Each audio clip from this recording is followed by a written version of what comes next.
unprecedented and powerful mandate. We have taken back control of the Senate. Wow, that's good. Number of victories in the Senate was absolutely incredible. And it also looks like we'll be keeping control of the House of Representatives.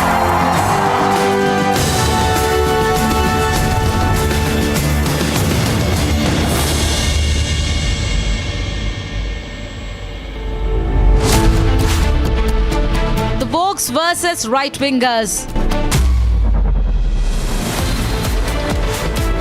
Arnab drills down why the Vokes lose to the right. When will the Vokes learn to read the room? Debating tonight at 9 p.m.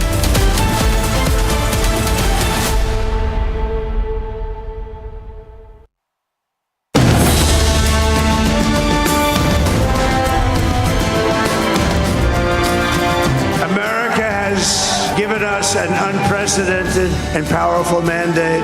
We have taken back control of the Senate. Wow, that's good. Number of victories in the Senate was absolutely incredible. And it also looks like we'll be keeping control of the House of Representatives.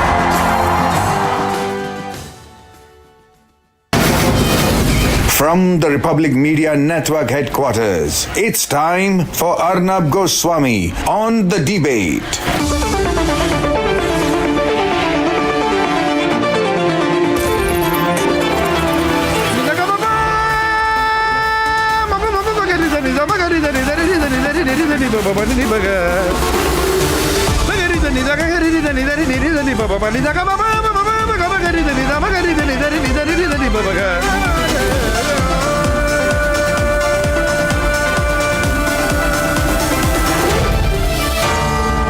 Arnab Goswami on The Debate.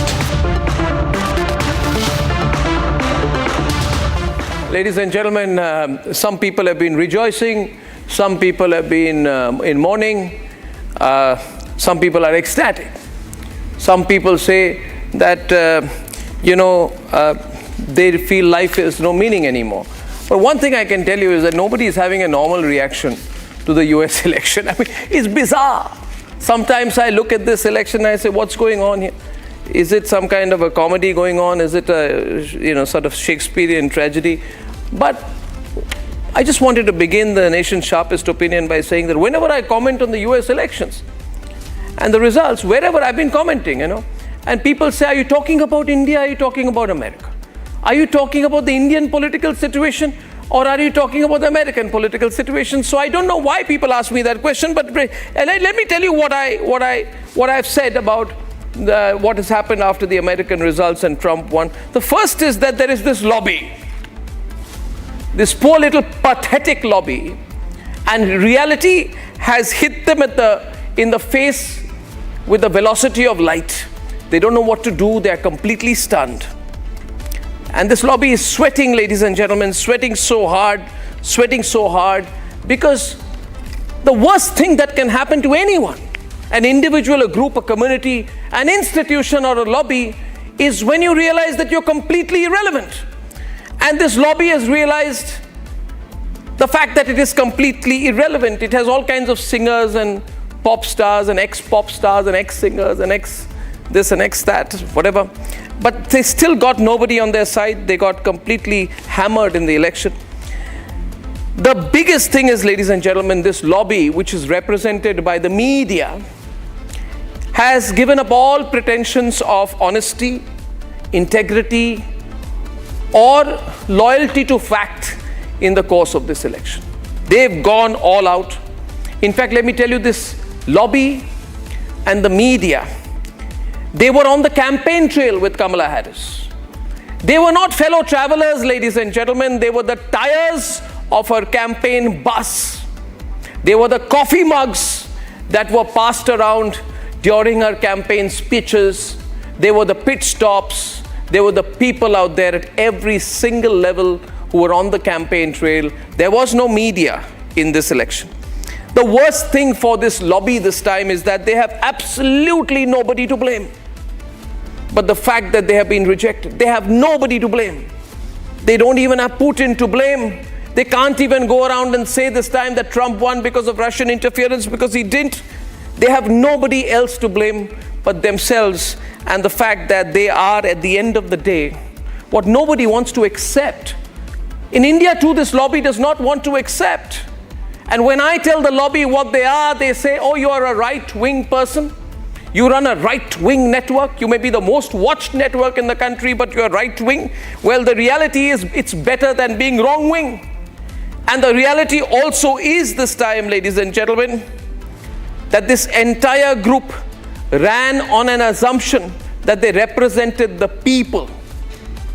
Whereas the fact is, it is not possible for a small group of ultra right-wing people to have given Trump this victory. The reality is that Indians, Asians, African Americans, Hindus, Muslims and Christians all voted for him.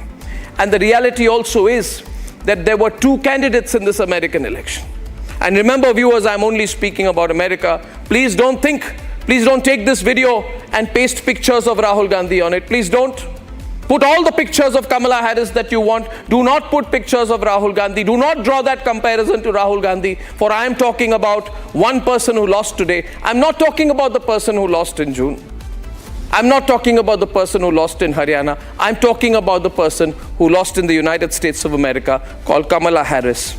But the similarity between Kamala Harris and some people in India is that they are not in touch with the people. They are not in touch with the expectations of the people. But they are very much in touch with a small group of ultra elite people, from some singers and Oprah Winfrey on the one side to the New York Times on the other. And we know here also we have some people in the media. We have the wires and the scrolls in our country as well. But ladies and gentlemen, these elites cannot make a political leader win. They can prop up the leader. They can be strategic assets for the leader. They can finance the leader. They can be cheerleaders of the leader. But if the leader is not a leader of the people, that leader can never win. And that's what happened to someone in June. And that's what's happened to Kamala Harris this November. Let's debate. We're leading in the polls, but we have to do it too big to rig. Donald Trump's landslide victory has sent the liberal woke lobby into a tizzy.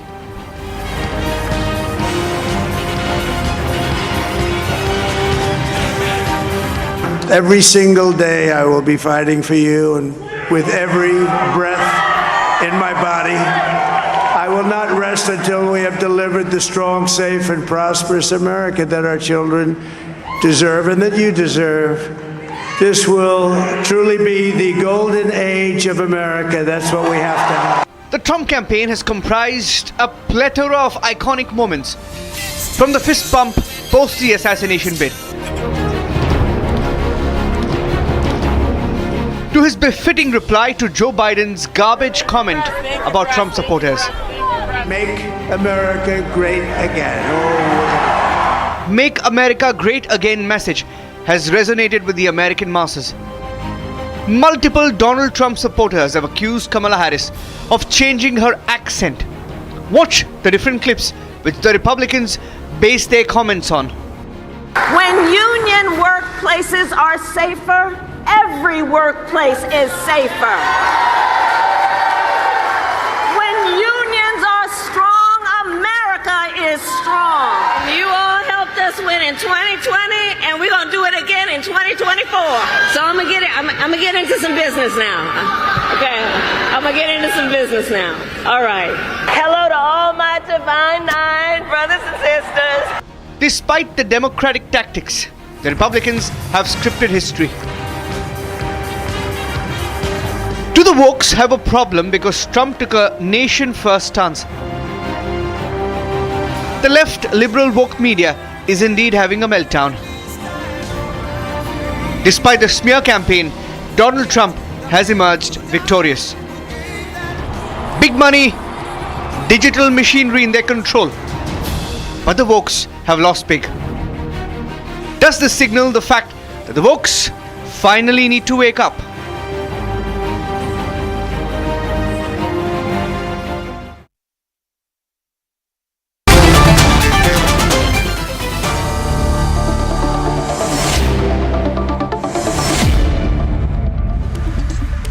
the right wing win? Why did the wokes lose? Why did the liberal woke lobby lose? How did Donald Trump do this?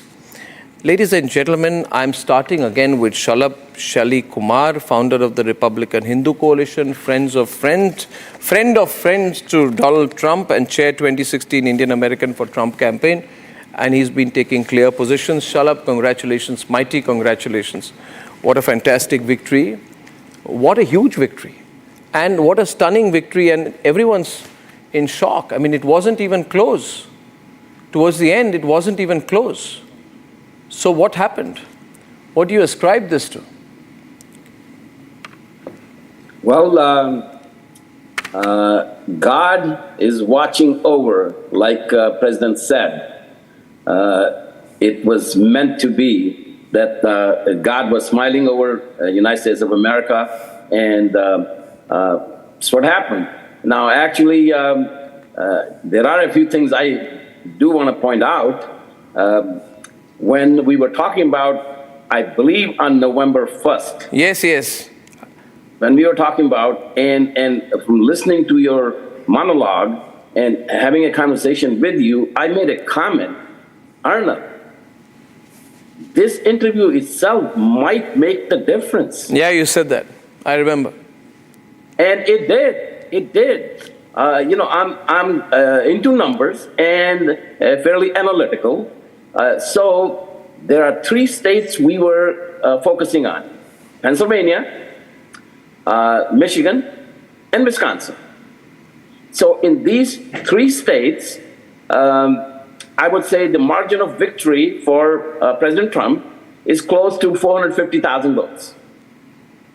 And I could tell you quite with a lot of confidence that half of that came from Hindu Americans, half of that came from the last-minute campaign we mounted from your conversation, your monologue, and your very clear position that woke up a lot of Hindu Americans in these states who were just otherwise going, Kamala, Kamala, Kamala. Because Kamala is the Hindu name, so we should go and vote for Kamala no matter what her policies are. But you were able to focus with your interview and your commentary. You were able to focus our people on this election, and history is going to tell this. You know, this particular interview we had that is a historical event that has an impact not only in the United States on Hindu Americans, over 1 billion Hindus around the world, India, Bharat, world, peace and with Ukraine and Russia, probably solving the Middle East problem, and it's going to have a dramatic impact on so many things. Well, I thank you. In fact, I thank you, in fact, Shelley, for that.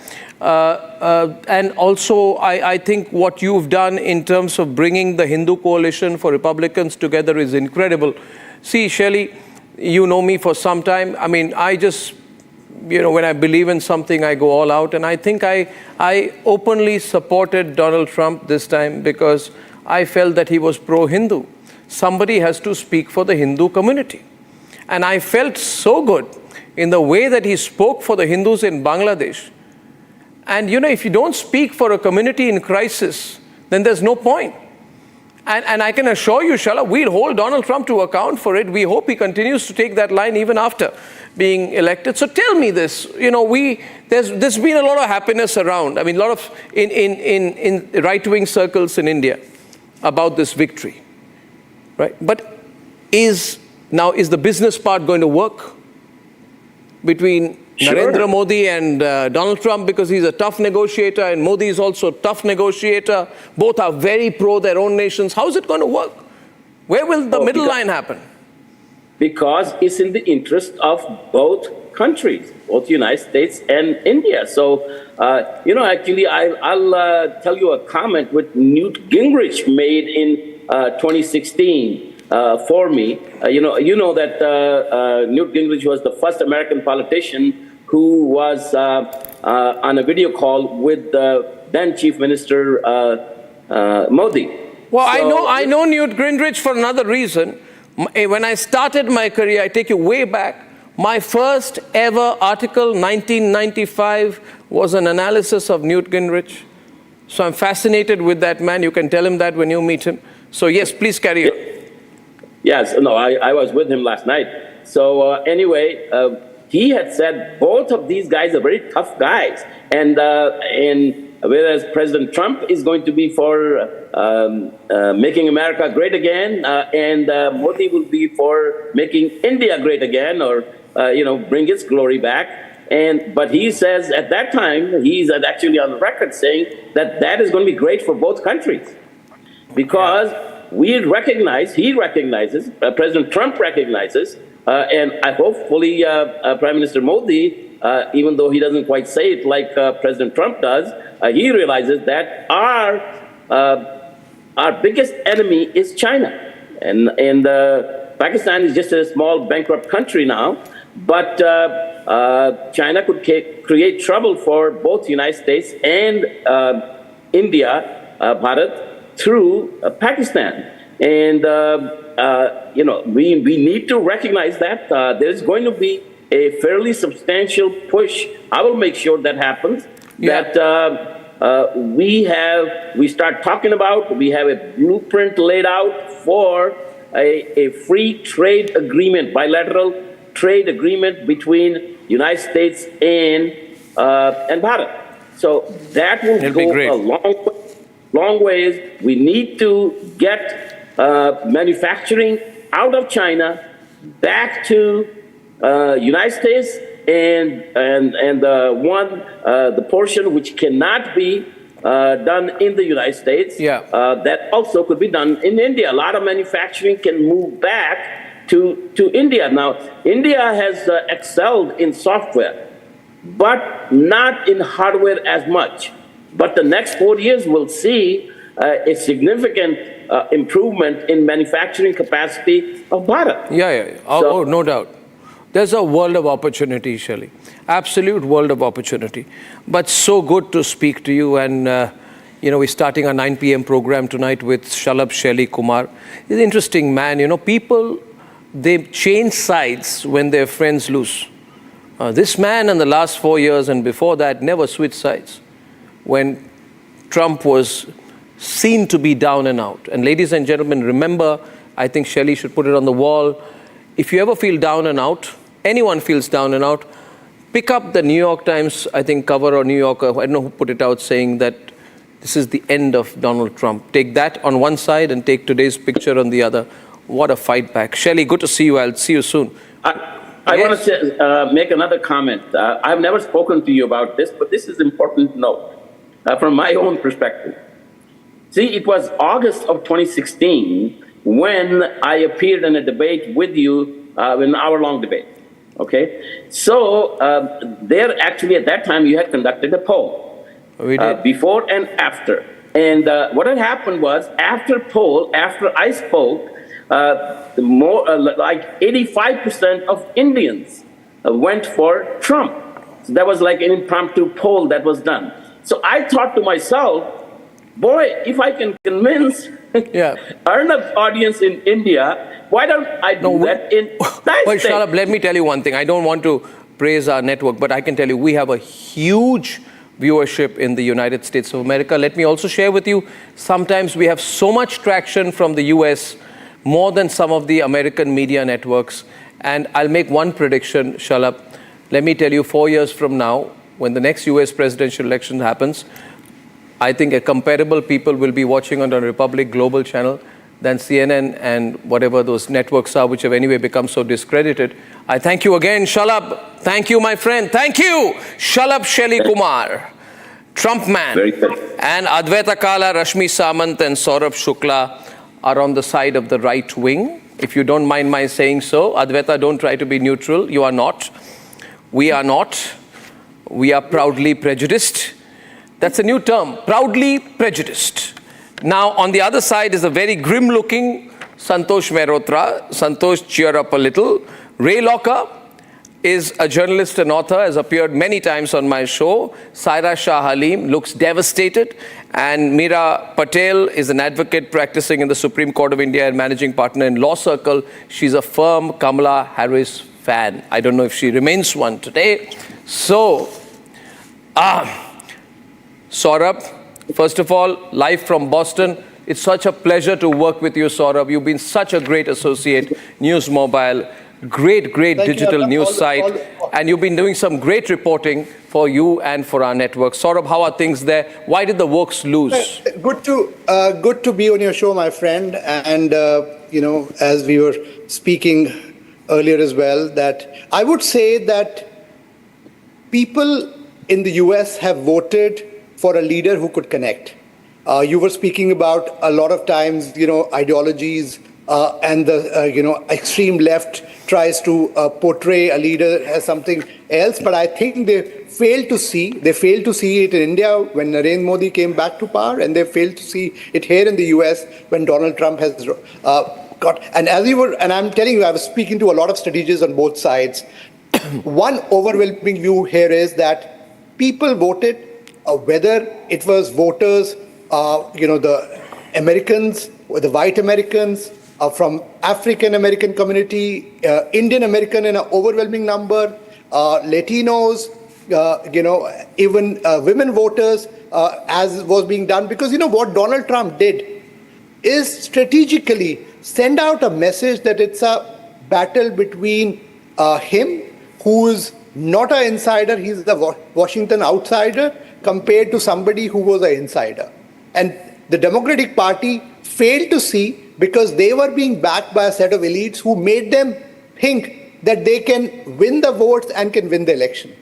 The challenge is a lot of these politicians don't realize that the real voter lives in the hinterland. For them, basic issues like inflation, basic issues like fuel prices, those are very important. Also, the narrative. I would say Donald Trump was able to get a narrative right. He comes across, yes, there are, he may come across as somebody, who's mercurial. But sometimes the voters tend to choose a leader, and that's what is happening. And I will just take a quick minute on how this will impact on the world. Donald Trump 2.0, I expect, will also not be a replica of Donald Trump 1.0. He has also realized, that's the reason you saw his making amends, whether on the abortion thing. He said, I'm not going to go for a national abortion ban. He distanced himself from a so-called Project 2025. He's already spoken about a great partnership with India. He has a great rapport with Prime Minister Modi, and I would see leader-to-leader diplomacy working more effectively to solve global issues. I think that's a very good introduction. And Ray, I think what we need to do is a very serious analysis of what really happened this time. What, in your view, led to this pretty considerable victory for Donald Trump? Was he underestimated, or was he attacked more than he should have been? I think he was underestimated. I thought he ran a pretty bad campaign, but he did resonate with people on immigration and the economy. My opinion is the economy was pretty strong, but a lot of people were unhappy with the inflation that started right after the pandemic and really didn't subside until the last few months. And people look at that and go, I'm paying way too much money for the things that I used to get for a lot less money. Interest rates freaked people out, housing costs. There are a lot of reasons for that. But when you're the president, you bear the responsibility for it. And Trump pinned that on Biden and Harris. So I think that was very successful for him. Now, I don't know how successful he will be going forward, because a lot of what he's talked about is inflationary. And so if he puts on a lot of tariffs on Chinese goods, not a good thing. If he kicks out a bunch of people through mass deportation, that's going to affect the labor costs and drive up labor costs. So a lot remains to be seen, but I think because he focused on the economy and on immigration, which has a lot of people concerned, he did well. I think he focused on issues that resonate with the people. which is why, ladies and gentlemen, despite super rich Oprah, super rich stars, Hollywood, all rooting for him, he lost. And he lost so badly. And Saira Shah Halim and Santosh Mehrotra, he lost in a way, Kamala Harris, lost in a way that the entire global woke community is having a solid little meltdown. But the woke lobby, Santosh, is rich, it's elite, in fact, it's super rich, and it went against Donald Trump beyond reasonable limits. I was seeing an article that came out today which said that Donald Trump's 2016 victory, and I'm quoting, was a prank got very wrong. No, it was not a prank. It was a successful victory of a very strategic political mind. And then the art of overstatement. To say Donald Trump, and I quote from this piece, has the soul of a fascist and the mind of a disorderly child. I mean, people sitting in some campus somewhere with some irrelevant fellowship, having no connection with the real world and writing English. No connection with the real world. In their own little echo chamber somewhere, happy with the words they write for the publications who nobody reads. I find a strong similarity between the wokes and the lobby in the US and their aspiring brethren here in India. Santosh, what do you say? Why did the right wing always win? Why did the wokes always lose? This is your reading of the situation. Always this, always that. I think Ray puts his finger on it. It's very straightforward. The inflation rate has been unprecedented in the United States. The inflation rate has been unprecedented in the United States. That's the bottom line. I'm just back from the United States. I was there 10 days ago, and I was stunned out of my mind as to what has happened to prices. Secondly, I think Ray also rightly pointed to the fact that interest rates have been consistently high. And, the Federal Reserve has kept it high because one of the reasons they believe they will be able to bring inflation down is if actually keeping interest rates high. Now, what most people sitting in India don't fully understand is that a very significant share of US residents actually are homeowners. But they are homeowners on the basis of loans they take from banks, etc. And it's very easy to get a loan in the United States because you pay only 20% upfront cost and the remaining 80% is met by the bank. So a very high share of the people, of residents of the United States are actually homeowners. Now, if interest rates are high, obviously the middle class is affected, but the working class is also affected. And to that extent, the fact that, Biden was not a great advocate for why inflation rates have been so high, why they were not able to prevail upon the Fed to bring the rates down, actually in some ways beats me, but be that as it may. Why be that as it may? You may like to read the Why be that as it may? Why do you want to underplay that? Apply things to India, woke and non-woke and so on. The fact of the matter is at least two chiefs of staff of the former President Trump said in no uncertain Also terms the president designate again. he's fascist. May I finish? That was going to be my last sentence, but you love interjecting, so please go ahead. No, I don't like interjecting, but I love follow-up. So my follow-up to you is that, you want to bring everything down to a complex discussion on real estate. You're not accepting the reality, Professor. The reality is that... Why are you not accepting what Ray said? I am not accepting what Ray said. No. I am not. But Professor, I am not accepting what Ray said. I'm saying that this lobby, this woke lobby, they don't realize the mood on the ground. You know, they say, oh, he's hateful, he's fascist, he's this, he's that. For God's sake, his line. Oh, 1 minute, sir. His line on illegal immigration was accepted by the people of America.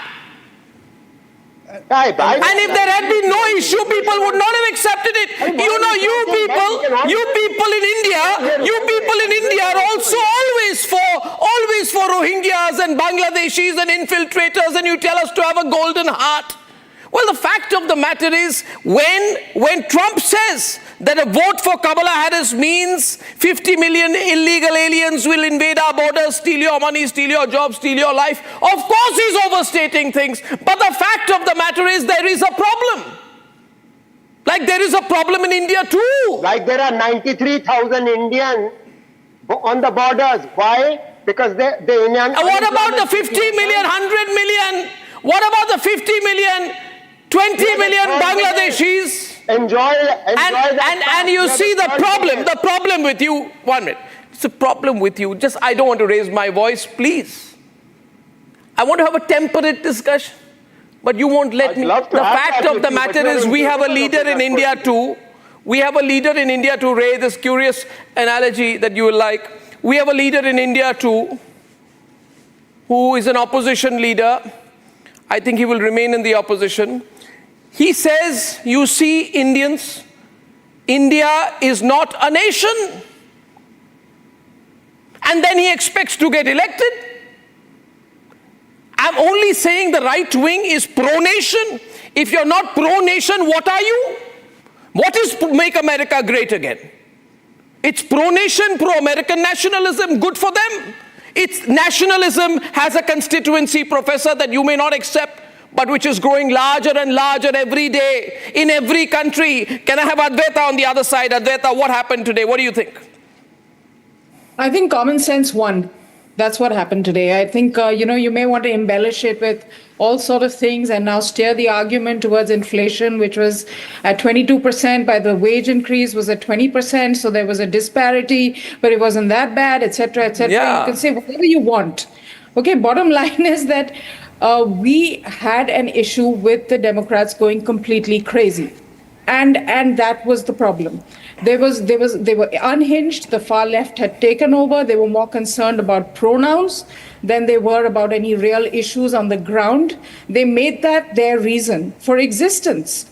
And this is when people are saying things like, look, the eggs are too expensive, daily essentials are too expensive, young homeowners, because of the interest rates, cannot even aspire to buy a house anymore.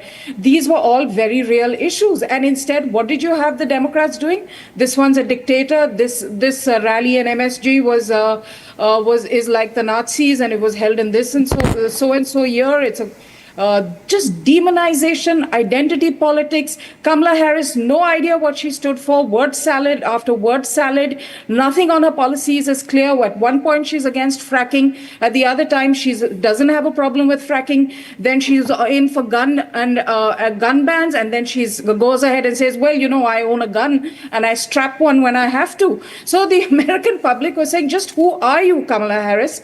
What exactly do you stand for? What is your policy? Trump just came in with a sharper, more sensible message. Whether you like him personally or you don't like him personally, at least what you saw was what you got. Okay, if he said he wanted to end the war, he was going to do it. He didn't waffle about it. No, he didn't waffle. He didn't waffle. And Arnab, let's also be clear, the African-American vote percentage for Trump has gone up from 8% to 15%. That's nearly double. See, people don't like it. I'll draw a comparison out here. In India, a lot of young African-American males could identify with that kind of judicial persecution and violence. So, there are a lot of factors at play here. True. See, the thing is, 2019, when Narendra Modi won for the second time, he got a considerable Muslim vote. And the woke lobby could not accept it. Now, why did the Muslim community also vote for Narendra Modi? Why did his vote share go up? It is because in today's world, in my humble opinion, Saira, Rashmi, people want strong leaders and dependable leaders. And Trump is seen as strong leader, dependable leader, as opposed to Kamala Harris, who keeps abusing Trump. And I think this time, one of the big reasons why Kamala Harris lost is because of the unhinged rants of Barack Obama and his wife. All they did was abuse day in and day out, calling Trump hateful, fascist, demonizing him. They never accepted the fact that their own candidate cannot speak without an autocue. Now, there are comparisons being drawn. Rashmi, may I draw you in? Are there comparisons between the situation in the US and in India? Absolutely, Arnab. The intersectional activism that happens across the world, which is basically the woke movement hijacked by the cultural Marxists sitting in, campuses and different think tanks with fat-paying salaries for doing nothing. Yeah. They have a sense of solidarity across the world. So their issues are the same. So, there is the Black Lives Matter movement happening in America, but then you have the Indian cricket team here taking the knee as well, because the activism is all across, and they have a sense of solidarity across the world. The left has that, something that the right did not have for the longest of times.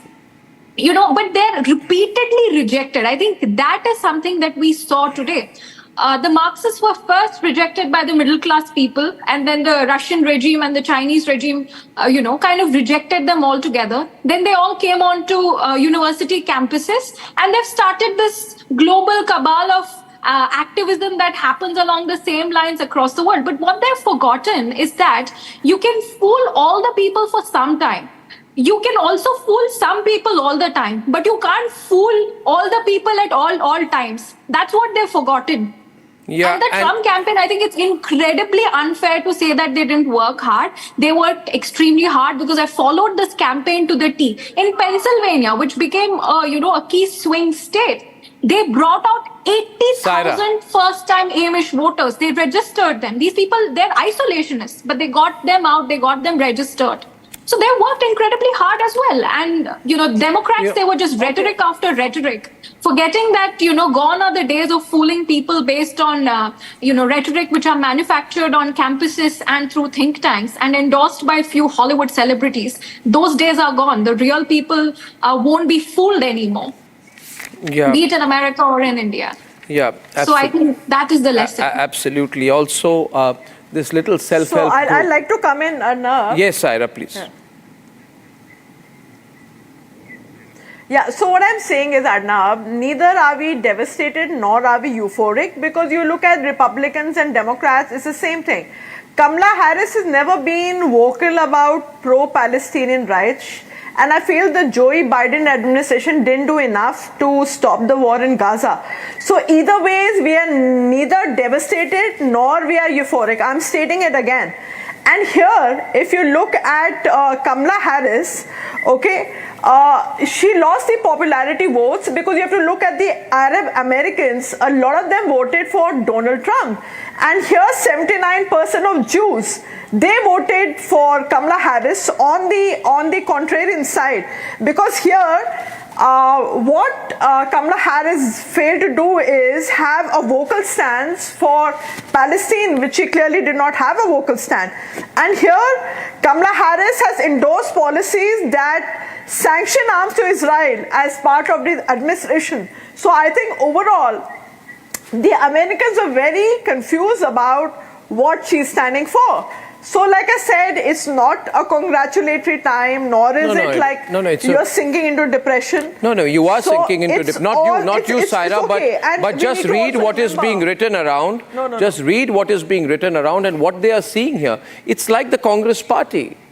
It's like the Congress party in India and the Congress party's ruling family in India. They just cannot come to terms with their own irrelevance. And that is all. And then you can't justify it by getting some NGO, politically correct, woke type people, some economists to come and praise you. You can't do that. You have to be in touch with reality. There is a group which wins and there is a group which loses. In this case, despite having the media on their side, Meera Patel, despite having the media on their side, despite having the money on their side, despite having the digital media on their side, despite having the lobbies on their side, the environmentally activist groups on their side, despite having Bill Clinton and Obama on their side, everybody on their side, she lost. So there's a serious problem. in your view, can people blame it on Kamala Harris and get away? Because I know what will happen tomorrow. They'll say, we were good, a candidate was bad. But I don't think they can get away with that. What do you think, Meera? Not really. I see this as a failure, a collective failure which has happened. It's not that Kamala Harris has failed. It is the ideologies that she represented. People had high expectations. Even people in India were looking up to Kamala Harris being the first woman president. Why? What do we have it? What is in it for us? No, of course, because they are Indians abroad. There are a lot of things that would have happened. We would have seen some shift, because what I see from Trump's policies, he is boasting about First America, MAGA. Yes. He is focusing only on America. Yes. This is not an open borders. With Kamala Harris, we would have seen open borders. There are people, That's precisely immigrants, the problem. H-1B That's visas, precisely the Indian problem. residents who are residing in US at the moment. You want open borders? Open borders for America. Open borders, one world, globalization is all rubbish, Meera. It is not true. It is a dream that has been fed to people after the end of the Cold War, which we are supposed to accept, and some super rich people profit from it. It's a gigantic conspiracy, largely propagated by a group of, writers and economists. It does not help anyone. See, I see this as a failure where, we were hoping for a just America, then a first America. This is what has been, What is a just America? Just America is what Kamala Harris was for. See, you add these words, what do they mean? Perspective. Kamala Harris is fair, Trump is unfair, Narendra Modi is bad, Rahul Gandhi is good. What is all this? I'm not it makes talking no about sense. fairness. I'm talking about the rights perspective. What rights? There are a lot of rights that Kamala Harris was vouching for. There are abortion rights for women, reproductive rights, LGBTQI rights, then very academic discussions. They make no sense on the ground. People have no food to eat. There are a lot of homeless people in America, and we're talking about only LGBT rights and, environmental activism, and whether people should have broccoli or whether people should have organic hydroponic food. I mean, this is all extremely esoteric, woke conversation. But the rights are the real issues. It's very elitist, But these are the real issues that even India is facing today. No, it's not the real issues. The problem in India is not facing issues of a caste census. India is facing issues about how quickly we can become, a developed country, a Viksit Bharat, this aspirational country, not to be pulled back. I mean, PK is watching this conversation. PK, will the wokes ever change? Is there going to be a lesson after all this, or will they become more deeply entrenched? You see, the woke and the so-called left are focused on dividing us. In fact, they divide us into LGBTQ people, women versus men, pronouns, caste, low caste, so-called backward caste versus pronouns. What we need, victimhood. Basically what is patriotism or nationalism? Basically is where you work for the good of the whole nation. And what was interesting about Trump's victory speech is that he said he's going to work for all Americans, regardless of who voted for him. And he also said that he welcomes legal immigrants into the country.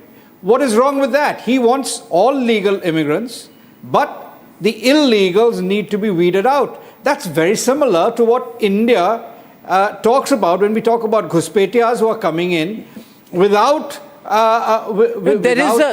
without legal papers. See, there is an angle here. You see, I'm telling you, there is an angle here. And people may think I'm pushing the agenda, but Saurabh, there is an angle here. We also, let me tell you, there are a group of people here in India who are fed up with this climate hypocrisy, a constant sense of manufactured victimhood, a need for an open border. India needs to open its borders to China and Bangladesh, the woke agenda, and an obsession with Palestine. There is a similarity.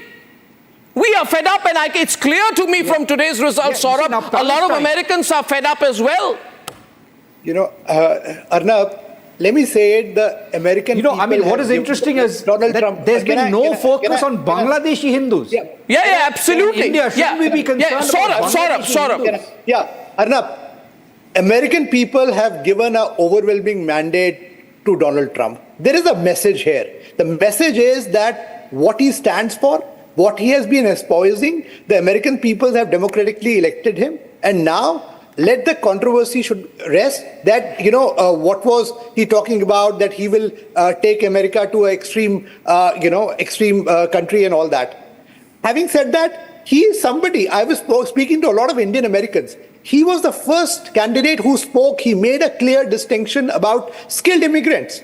His wife Melania, came to the U.S. as an immigrant. Elon Musk, a big supporter of Donald Trump, came to the U.S. As an immigrant. The fact that he's talking about skilled immigrants, a lot of Indian Americans, I'll tell you this election, why did they vote for Donald Trump overwhelmingly? Despite the fact that Kamala Harris, a candidate of South Asian origin, because the Democrats never provided a pathway for them to get. They are the Indians today, despite the fact paying heavy taxes here. No, I think. Saurabh, if I take a little bit of what Professor Mehrotra said, my question which I'm asking is, this campaign, Ray, from where I see it, and you're much closer to it, and you might understand it much better, it became more about how the other guy is bad for Kamala Harris than accepting what went wrong in their agenda and putting out their alternative agenda. It was all about how terrible and how desperate, and how narcissistic Donald Trump is. It was not an acceptance of what had gone wrong in the Biden administration. There was no conversation on that. Ray? Oh, I think a lot of that is true. I mean, I personally am not a fan of Donald Trump. I think he is bad. But you got to tell your own story. You got to say what you're for. And if you're going to point your fingers at the candidate or find other excuses, I think you're making a big mistake. We saw in the 80s when Reagan and Bush won 3 straight elections, the Democratic Party had to change. And they did change with Clinton, and then actually Al Gore won the popular vote in 2000. And there was a shift because they started to pay more attention to what voters cared about. And I think that's going to have to happen now. You can't just do things in reaction to what Trump's going to do. And I think there will be a reaction, but that's not enough. You have to say what you're for. And if you don't say it and prove it, then people are going to tune you out. Santosh Mehrotra, academia, rock stars and rich politicians all failed in this case. They all failed. Do you think academia will change its approach and do some real thinking on, after all, academia must represent what is on the ground. I mean, they can't go into their own capsule, which evidently they must have done. It's real people who do things like Elon Musk who are getting the following, People who do things. Yes. Arnab, I'm not here to speak on behalf of American academics. I think the bottom line is that she had 107 days to define her agenda. And ultimately what emerged in the 107 days is that she hadn't used her 4 years in office as vice president to actually determine exactly what her agenda was if she was to become a presidential candidate in place of Joe Biden. If I was in her position, I would have actually done some preparation for that. Unfortunately, she did not do that preparation, and I think she's paying the price for that. And it's true, and I think you're right, and Ray's right, that, and I felt that all along, there wasn't enough depth of analysis which had gone into the agenda that she was putting forward. By contrast, it has to be said for Mr. Trump, convicted felon on 74 counts, no question about it, a mafia don of 30 years standing in Brooklyn. Mafia don, you said? Mafia don. Yeah, exactly. What else would you like to add? Listen, listen. You don't know enough about the man for you to pontificate. How do you assume that? I'm sorry. I knew I was sparing a hornet's nest. I am a self-proclaimed expert on conservative global politics. So why don't you just let me? No, don't say I don't know. I mean, that's again this kind of supercilious academic talk. You don't know, I know kind of. It's not supercilious. It is supercilious. Isn't Ray saying the same thing? He's a convicted felon. Is that a factually wrong statement? Yeah, you used it's it. Not. Nobody bought that line. Nobody bought that line. I think and you can't say she had 100 days. She had 1,460 days in office before that. Twice. I know that, yaar. I mean, we know we had 2,000 people dying in Gujarat in 2002. We've got that man who supervised that as Prime Minister of India. For God's sake, would you like to tell the whole country? Don't talk like a profound Wikipedia page. Would you kindly say what the Supreme Court said on the allegations against Narendra Modi, or would you try to whitewash that? Would you try to whitewash that again? I think a protest against that attempt. You falsify facts by the professor on my program, Saurabh. This is unacceptable. In any case, you keep Professor, you're not being factual here. He walked out. This is a classic woke behavior. Can't stand the heat, then you get out of the kitchen. He walked out of the program. Let's stick to facts. Whatever is the facts, I will again reiterate the will of the American people has to be respected. And there is a reason behind that. These are people-centric politicians who are today appealing to the voters. They are getting mass appeal, so there has to be a reason. Somebody has to smell the coffee and realize why is that the other side is not winning an election. Winning an election, it's not about, nobody can blame an EVM here. Yeah. Nobody can. It's American people have voted, and that too in an overwhelming manner. I call this the woke meltdown, but Professor Mehrotra had a meltdown on my program. What did I do, Advaita?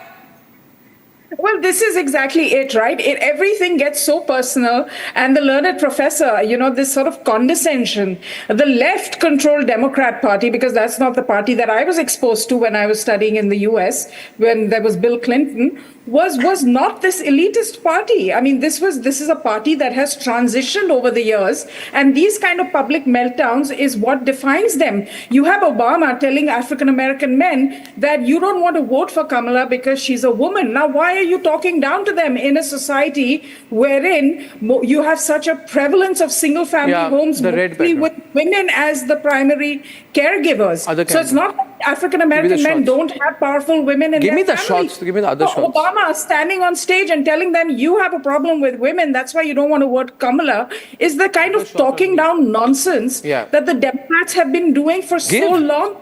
They just think everyone is beneath them.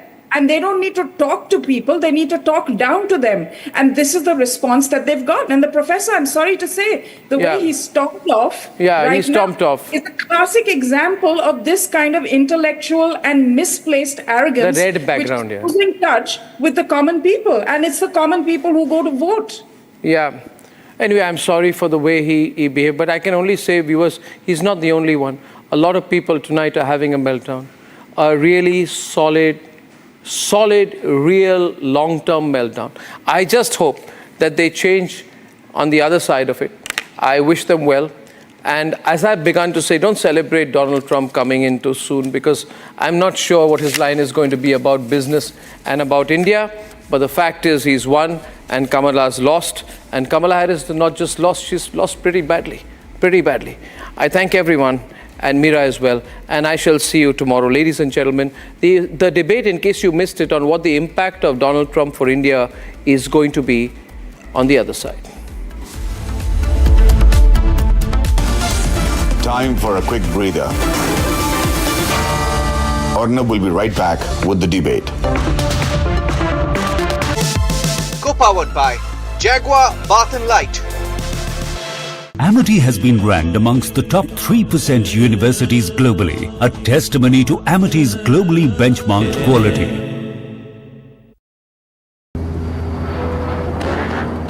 I don't care for no songs and proses. I don't care for no sweet boys with roses. All I want is a touch of love.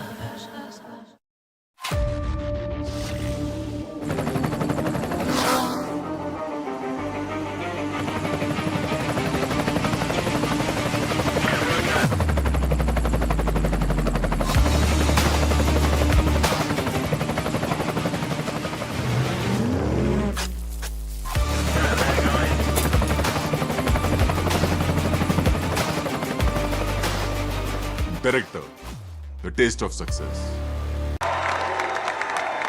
Thank you very much. Wow.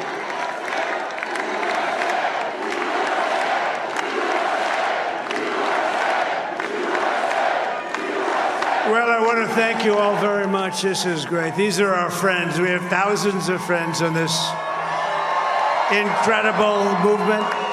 This was a movement like nobody's ever seen before. And frankly, this was, I believe, the greatest political movement of all time. There's never been anything like this in this country, and maybe beyond. And now it's going to reach a new level of importance because we're going to help our country heal. We're going to help our country heal. We have a country that needs help, and it needs help very badly. We're going to fix our borders. We're going to fix everything about our country. And we made history for a reason tonight, and the reason is going to be just that. We overcame obstacles that nobody thought possible, and it is now clear that we've achieved the most incredible political thing. Look what happened. Is this crazy? So I want to thank the American people for the extraordinary honor of being elected your 47th president and your 45th president. And every citizen, I will fight for you, for your family, and your future. Every single day, I will be fighting for you, and with every breath in my body, I will not rest until we have delivered the strong, safe, and prosperous America that our children deserve and that you deserve. This will truly be the golden age of America. That's what we have to have. This is a magnificent victory for the American people that will allow us to make America great again. We also have won the popular vote. Just as I did in my first term, we had a great first term, a great first term. I will govern by a simple motto: promises made, promises kept. We're going to keep our promises. Co-powered by Jaguar Bath and Light. I don't ever know songs and proses. I don't care for no sweet boys with roses. I'm too busy, baby, making plans on how to get me one of them manly men. All I want is a touch of love. Amity has been ranked amongst the top 3% universities globally, a testimony to Amity's globally benchmarked quality.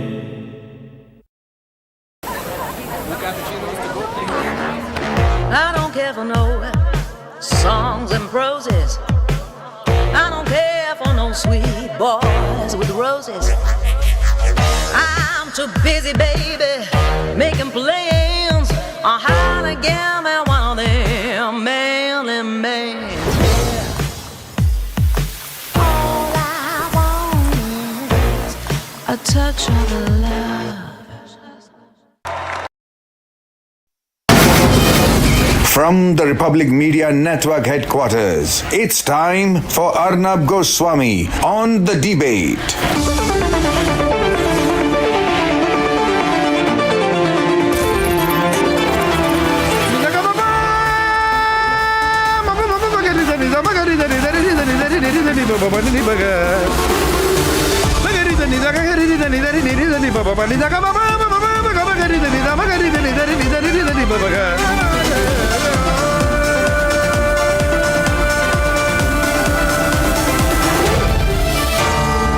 Arnab Goswami on The Debate.